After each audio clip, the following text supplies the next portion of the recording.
No terceiro episódio da série sobre os 5 anos da pandemia de Covid-19, os repórteres Marcelo Matos e Rodrigo Viga mostram o trabalho da ciência para encontrar, no menor tempo possível, uma vacina para combater o vírus mortal. Era fim de 2019 e o mundo entrava em alerta. Um novo vírus nascido na China começou a se espalhar em velocidade alucinante. Nascia a pandemia de Covid-19, que entraria para a história como uma das mais letais de todos os tempos. Por aqui, os primeiros casos brotaram oficialmente após o Carnaval de 2020. Ciência e saúde se depararam com um desafio gigantesco.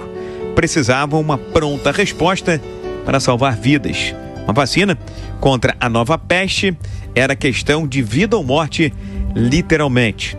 Ao longo da história, a produção de uma vacina levava, em média, uma década, mas dessa vez era preciso ter pressa, muita pressa. É bem verdade que quando o SARS-CoV-2, nome científico da Covid-19, surgiu, a tecnologia para enfrentar o coronavírus já existia.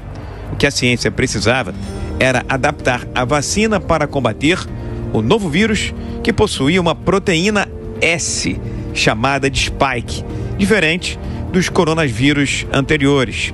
Estava lançado o desafio que preservaria ou custaria milhares de vidas. Os primeiros imunizantes começaram a aparecer no mundo em meados de 2020. Muitas vidas já tinham sido sacrificadas. E mesmo quando a produção ganhou escala, não havia disponibilidade para todo mundo.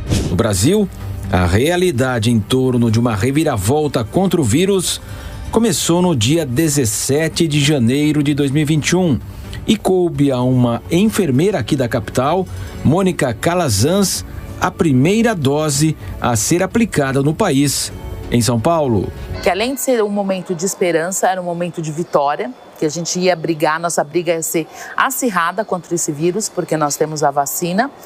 E aí eu fui fotografada. Essa foto começou a girar o mundo. A cena que entrou para a história ocorreu após o empenho do então governador de São Paulo, João Dória, através do Instituto Butantan, em parceria com o laboratório chinês Sinovac. Literalmente, logo após a Anvisa, Agência Nacional de Vigilância Sanitária, aprovar o uso emergencial dos imunizantes Coronavac e AstraZeneca. Com a disputa pelas vacinas, houve critérios para imunização, explica o infectologista Jean Gorenstein, ex-secretário da Saúde e atuou também na chefia do Comitê Paulista. A gente imaginava que o pulmão da Covid fosse igual ao pulmão da gripe, do H1N1, que era um pulmão mais molinho, que tolerava bem o ventilador, então as pessoas eram entubadas exatamente por isso. Mas e a dificuldade de extubar essas pessoas?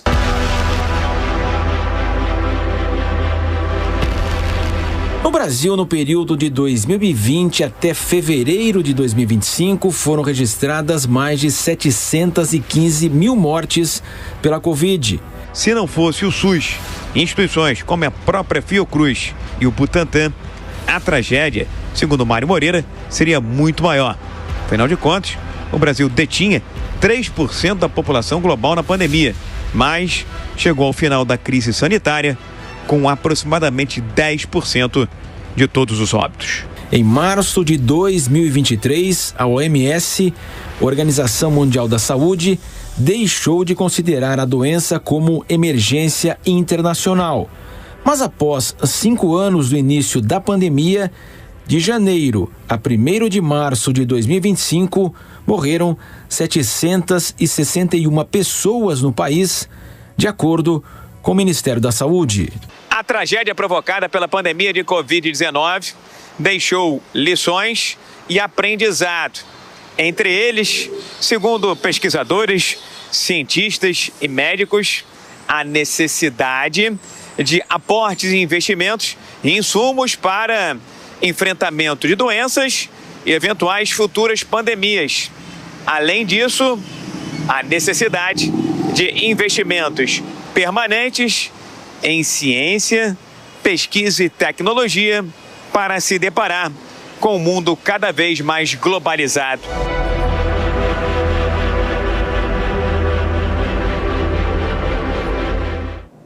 E amanhã você acompanha mais um episódio da série especial que traz os detalhes da pandemia de Covid-19. Não perca!